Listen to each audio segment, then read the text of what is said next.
Hello, Mark. My name is Andrew. My student number is 19. I'm a freshman of NCUE, and today I'm going to read a speech of John Hardy, My Green School Dream. I grew up in a very small village in Canada, and I'm an undiagnosed dyslexic. I had a really hard time in school. In fact, my mother told me eventually that I was the little kid in the village who cried all the way to school. I ran away. I left when I was 25 years old to go to Bali, and there I met my incredible wife, Cynthia, and together, over 20 years, we built an amazing jewelry business. It was a fairy tale, and then we retired. Then she took me to see a film that I really didn't want to see. It ruined my life, left her. The Inconvenient Truth. And Mr. Gore, I have 4 kids, and even if part of what he says is true, they're not going to have the life that I had. And I decided that at, and I decided at that moment that I would spend the rest of my life doing whatever I could to improve their possibilities. So here's the world, and here we are in Bali.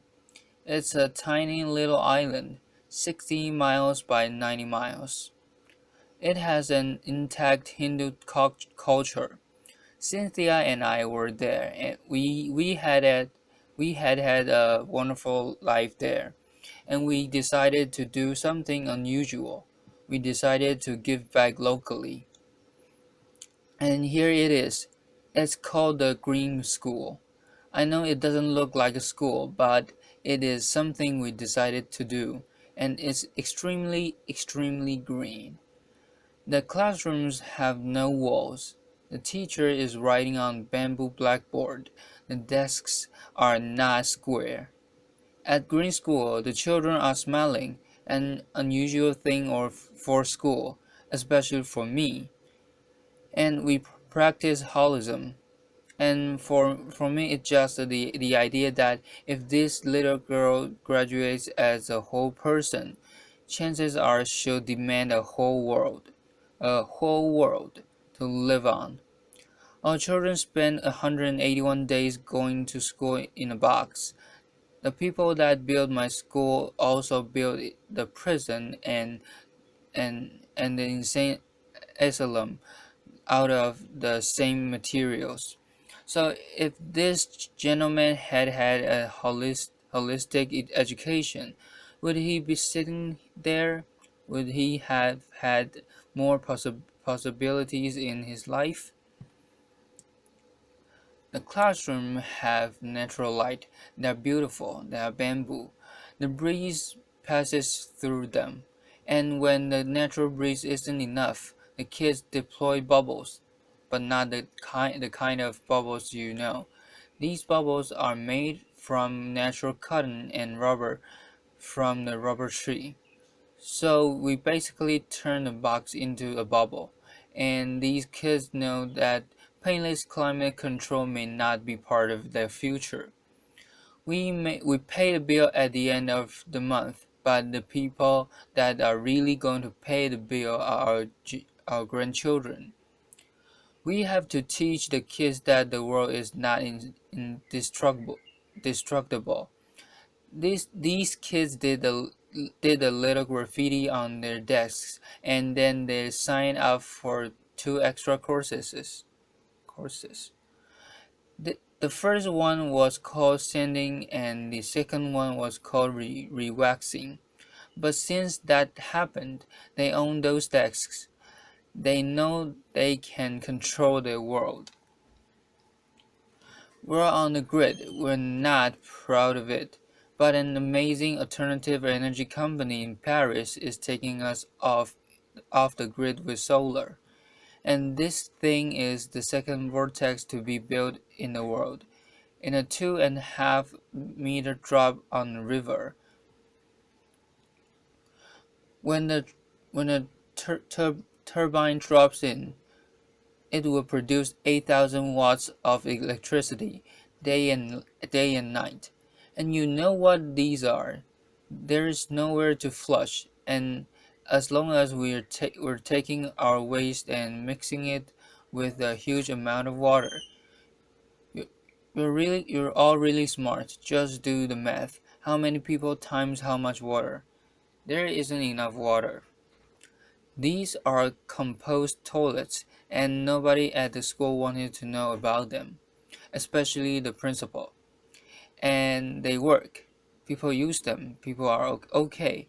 It's something you should think about doing. Not many things didn't work. The beautiful canvas and rubber skylights got eaten by the sun in 6 months. We had to replace them with recyclable plastic. The teachers dragged giant PVC whiteboards into the classrooms. So we had some good ideas. We took out automobile windshields, put paper behind them, and created the first alternative to the whiteboard. Green School sits in south central Bali and is on 20 acres of rolling garden. There's an amazing river traveling through it, and you can see there how we managed to get across the river. I met a father the other day. He looked a little crazed. I said, "Welcome to Green School." He said, "I've been on an airplane for 24 hours." I asked him why.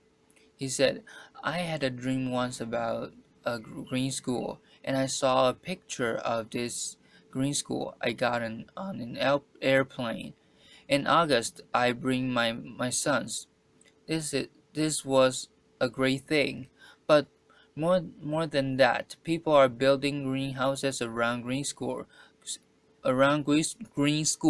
so their kids can walk to school on the path.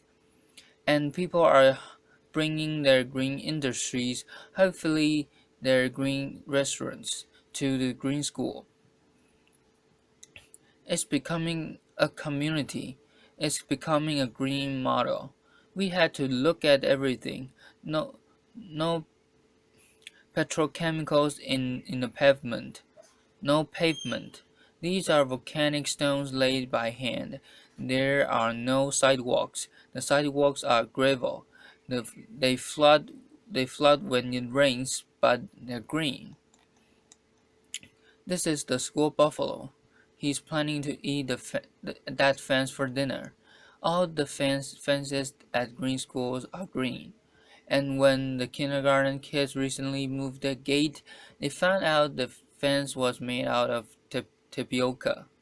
They took the tapioca roots up to the kitchen, sliced them thinly, and made delicious chips. Landscaping. We managed to keep the garden that was there running right up to the edge of each of the classrooms. We dropped them gently in. We made space for these guys who are Bali's last black pigs. And the school cow is trying to figure out how to replace their lawnmower on, on the playing field. These young ladies are living in the rice culture, but they know something that few people know in rice culture. They know how to plant organic rice, they know how to look after it, they know how to harvest, and they know how to cook it. They're part of the rice cycle, and these skills will be valuable for them in their future. This young man is picking organic vegetables. We feed 400 people lunch every day, and it's not a normal lunch. There's no gas. Local Balinese women cook cook the food on sawdust burners using secrets that only their grandmothers know. The food is incredible. Green School is a place of pioneers, local and global, and it's a kind of a microcosm of the globalized world. The kids are from 25 countries. When I see them together, I know that they're working out how to live in the culture. Green School is going into this third year with 160 children. It's a school where you do learn reading, one of my favorites. Writing, I was bad at it, arithmetic. But you also learn other things. You learn bamboo building. You practice Asian Balinese arts. This is called mud wrestling in the rice fields. The kids love it. The mothers aren't quite convinced. Laughter. We've done a lot of outrageous things in our lives and we said, okay, local. What does local mean? Local means that 20% of the population of the school has to be Balinese. And this was a really big commitment. And we were right. And people are coming forward from all over the world to support the Balinese Scholarship Fund because these kids will be Bali's next green leaders. The teachers are as diverse as the student body, and the amazing thing is that volunteers are popping up. A man came from Java with a new kind of organic agriculture. A woman came from Africa with music, and together these volunteers and the teachers are deeply committed to creating a new generation of global green leaders. The Green School Effect. We don't know what it is. We need someone to come and study it. But what's happening? Our learning diff- our learning different kids, dyslexic, we've renamed them prolexic, are doing well in these beautiful, beautiful classrooms, and all the kids are thriving. And how did we do all this? On giant grass, as bamboo. As it comes out of the ground like a train. It grows as high as a coconut tree in 2 months, and 3 years later, it can be harvested to build buildings like this. It's as strong and dense as teak, and it will hold up any roof. When the architects came, they brought us these things, and you've probably seen things like this. The yellow box was called the administration complex. Laughter. We squashed it, we thought it, but mainly we renamed it the heart of school, and that changed everything forever. It's a double helix. It has administrators in it and many other things. And the problem of building it. When the Balinese workers saw long reams of plants, they looked at them and said, "What's this?" So we built big models. We had them engineered by the engineers, and Balinese carpenters like this measured them with their bamboo rulers, selected the bamboo, and built the building using age-old techniques, mostly by hand. It was chaos, and the Balinese carpenters want to be as modern as we do, so they use metal scaffolding to build the bamboo building, and when the scaffolding came down, we realized that we had a cathedral to green and a cathedral to green education. The heart of school it has 7 kilometers of bamboo in it. From the time the foundations were finished, in 3 months, it had roofs and roof floors. It may not be the biggest bamboo building in the world, but many people believe that it's the most beautiful. Is this doable in your community? We believe it is. Green School is a model we build for the world. It's a model we build for Bali, and you just have to follow these simple rules. Be local, let the environment lead, and think about how your grandchildren might build. So, Mr. Gore, thank you. You ruined my life, but you gave me an incredible future. And if you're interested in being involved in finishing Green School and building the next 50 around the world, please come and see us. Thank you. Applause.